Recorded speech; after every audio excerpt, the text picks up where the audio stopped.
जय श्री कृष्णा। राधे राधे। संतान सप्तमी की कहानी। यह व्रत स्त्रियां संतान प्राप्ति हेतु व संतान की सुरक्षा के लिए करती है। ये भादवे के महीने में शुक्ल पक्ष में सप्तमी को किया जाता है। अब हम इसकी कथा सुनेंगे। एक दिन महाराज युधिष्ठिर ने भगवान से कहा, हे प्रभु, कोई ऐसा उत्तम व्रत बताइए जिसके प्रभाव से मनुष्यों के सांसारिक क्लेश दूर होकर वे धनवान पुत्रवान हो। यह सुन भगवान बोले, हे राजन, तुमने बड़ा उत्तम प्रश्न किया है। मैं तुमको एक पौराणिक कथा सुनाता हूँ, ध्यानपूर्वक सुनो। एक समय लोमस ऋषि मथुरापुरी में वासुदेव देवकी के घर आए तो उनको उत्तम आसन पर बिठाकर उनका आदर सत्कार किया। तब मुनि प्रसन्न होकर उनको कथा सुनाने लगे। हे देवकी, दुष्ट दुराचारी पापी कंस ने तुम्हारे पुत्र मार डाले हैं, जिसके कारण तुम्हारा मन अत्यंत दुखी है। इसी प्रकार राजा नहुष की स्त्री दुखी रहा करती थी, किंतु उसने संतान सप्तमी का व्रत किया, जिसके प्रताप से उसे संतान सुख प्राप्त हुआ। यह सुनकर देवकी ने मुनि से कहा, हे मुनिवर, कृपा करके इस व्रत को सविस्तार से मुझे बताइए, जिससे मैं भी इस दुख से छुटकारा पाऊँ। लोमस ऋषि ने कहा, हे देवकी, अयोध्या के राजा नहुष थे। उनकी पत्नी चंद्रमुखी अत्यंत सुंदर थी। उसी नगर में विष्णुगुप्त नामक एक ब्राह्मण रहता था। उसकी स्त्री का नाम भद्रमुखी था। वह भी अत्यंत रूपवान स्त्री थी। रानी व ब्राह्मणी में अत्यंत प्रेम था। एक दिन वे सरयू नदी तट पर कुछ स्त्रियों को एक मंडप में श्री शिव पार्वती की मूर्ति स्थापित कर उनकी पूजा करते देखा।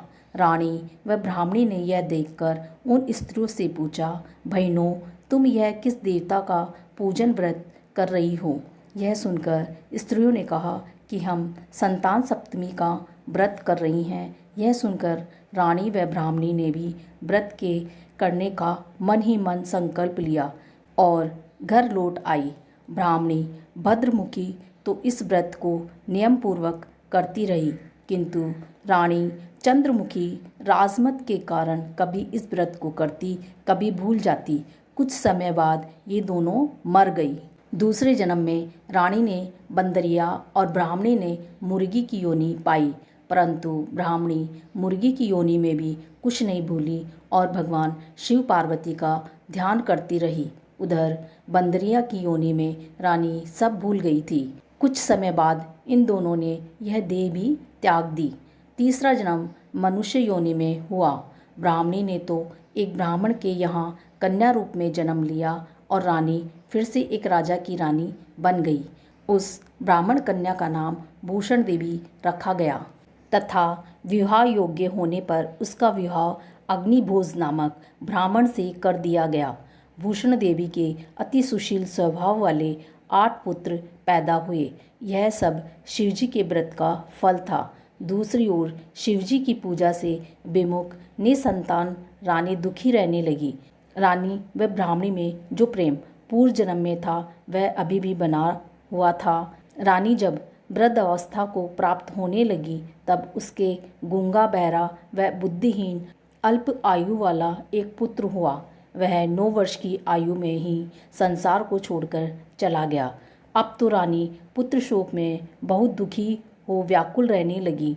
देव योग से भूषण देवी ब्राह्मणी रानी के यहाँ सब पुत्रों को लेकर पहुँची। रानी ब्राह्मणी के इस वैभव एवं 8 पुत्रों को देख उससे मन में ईर्ष्या करने लगी।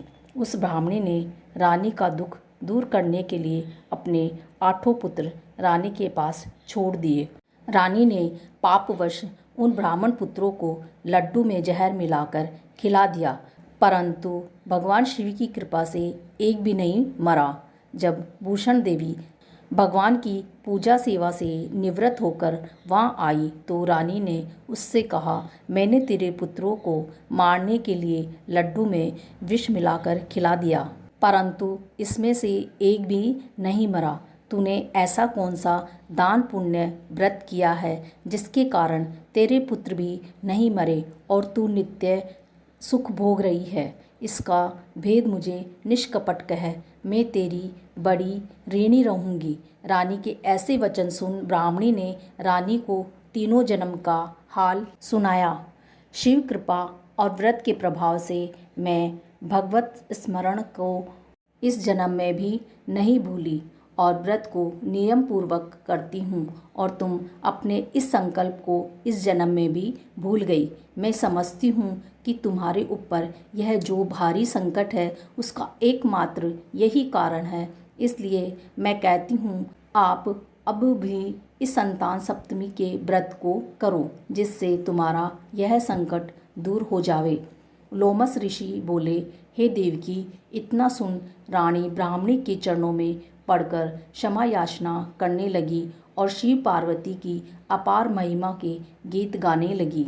उस दिन से रानी ने नियमानुसार संतान सप्तमी का व्रत किया, जिसके प्रभाव से रानी संतान सुख भोग कर अंत में शिवलोक को गई। हे देवकी, भगवान शिव के व्रत का ऐसा प्रभाव है कि पथभ्रष्ट मनुष्य भी अपने पथ पर अग्रसर हो जाता है और अंत में ऐश्वर्य भोग कर मोक्ष पाता है। इसलिए मैं तुमसे भी कहता हूँ कि तुम भी इस व्रत को करो।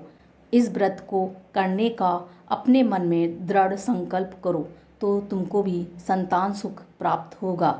ऋषि के कथन के अनुसार माता देवकी ने यह व्रत किया, जिसके फलस्वरूप कृष्ण का जन्म हुआ। यह व्रत विशेष रूप से स्त्रियों को कल्याणकारी है, परंतु पुरुषों को भी समान रूप से कल्याणदायक है। यह संतान सुख देने वाला व पापों का नाशक उत्तम व्रत है, जिसे स्वयं करे और दूसरों को भी करावे। जो नियम पूर्वक इस व्रत को करके भगवान शिव पार्वती को सच्चे मन से आराधना करता है, वह अंत में शिवलोक को पाता है। जय श्री कृष्णा। राधे राधे।